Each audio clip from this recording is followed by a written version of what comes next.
हैं। मैं चाहूँगा सबसे पहले कि पैनल के लोग बोलें, उसके पहले आसिफ और मेहरबान दोनों इस किताब के बारे में कुछ बताएं। आसिफ। अस्सलाम वालेकुम। जब हमने बुक क्यूरेट करने का काम शुरू किया था पिछले साल, तो ये सोचना कि इन 11,000 से ज्यादा पिक्चर्स में से वो कौन से 200-300 पिक्चर्स होंगे जिनको सेलेक्ट करके हम एक फोटो बुक की शक्ल दे, इससे ज्यादा मुश्किल था ये सोचना कि हम नाम क्या रखें। बहुत डिस्कशंस हुए, कई सारे नाम हुए, लेकिन एक सहमति नहीं बन पा रही थी नाम रखने में। 3 बड़े इवेंट्स हैं जो पिछले दिसंबर 2019 से मैं जिनका पार्ट रहा हूं। शाहीन बाग, मैंने, शर्जील, बाकी तमाम लोगों ने जिसकी नींव रखी 15 दिसंबर को। नॉर्थ ईस्ट के दंगों में पहले दिन से ही रिलीफ रिहेबिलिटेशन का काम देखा। मैंने अपने सामने दर्जनों से ज्यादा जनाजे देखे। मैंने 85 फैमिली से बात की जिन्होंने अपनों को खोया था इन दंगों में। और जब एक कम्युनिटी जो रोहिंग्या रिफ्यूजीज की है, उनकी बस्ती को जलाया गया कंचनकुंज में, तो उसका रिलीफ का काम देखा उनके साथ। अल्हम्दुलिल्लाह we are doing the relief work till today. तो एक सवाल था हमेशा जहन में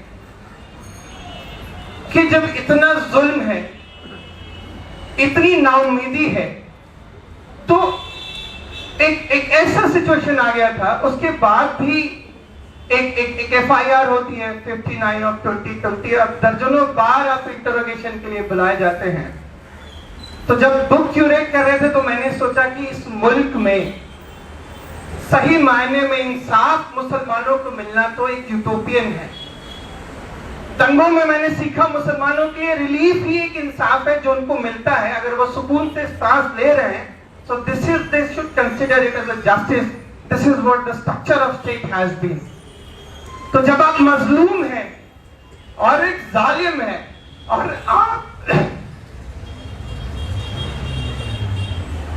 और आप उसके लिए कुछ नहीं कर सकते, तब आप उस जालिम की आंख में आंख डाल के बोलते हैं हम देखेंगे, हमको इस दुनिया में आप इंसाफ नहीं दिए, हम आखिरत में देखेंगे।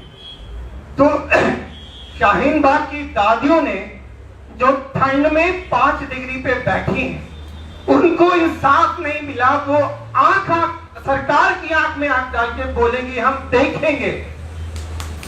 85 साल की औरत जिसको दंगों में जला दिया गया, अकबरी बेगम, उसके बेटे ने जब अपनी मां को कब्र में डाला होगा तो बोला होगा हम देखेंगे।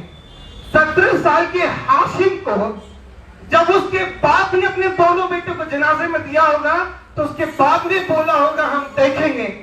मुशर्रफ की बीवी जिसके सामने उसके शौहर को मारा, छत से फेंका, जला के नाले में डाल दिया, उसकी बीवी ने बोला होगा हम देखेंगे। फिरोज की बीवी और उसके बच्चे जिनको अपने बाप की लाश के नाम पे भी एक जूता मिला, उन्होंने बोला होगा हम देखेंगे। मुरसलीन ने बोला होगा हम देखेंगे। मुदस्सिर की फैमिली जिसकी बेटियां हैं आप, जिसकी बीवी, उन्होंने बोला होगा हम देखेंगे। आकिल जिसको मार दिया, उन्होंने बोला हम देखेंगे। आमिर हंजला को जो पटना में शहीद किया गया, उसके बाप ने जब उसको दफनाया होगा तो उसने बोला होगा हम देखेंगे।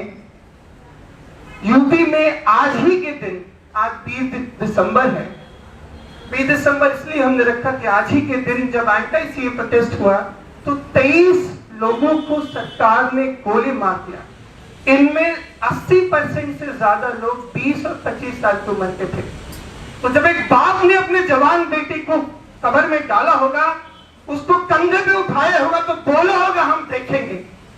मेरे दोस्त शर्जील इमाम ने शाहीन बाग और चक्का जाम का जो मॉडल दिया, जिसके बुनियाद पे मुल्क में इतना बड़ा किसान एजिटेशन हुआ।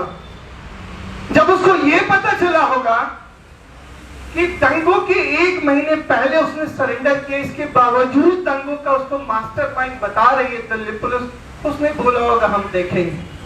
उमर खालिद सैफिर ने बोला होगा हम देखेंगे। इशरत जहां ने बोला होगा हम देखेंगे। मीरान हैदर ने बोला होगा हम देखेंगे।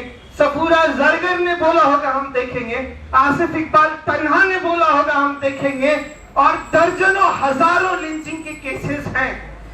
जो लोग मरते हैं, जिनके घर वालों को इंसाफ की उम्मीद नहीं है, वो कहते होंगे हम देखेंगे वो दिन के जिसका वादा है।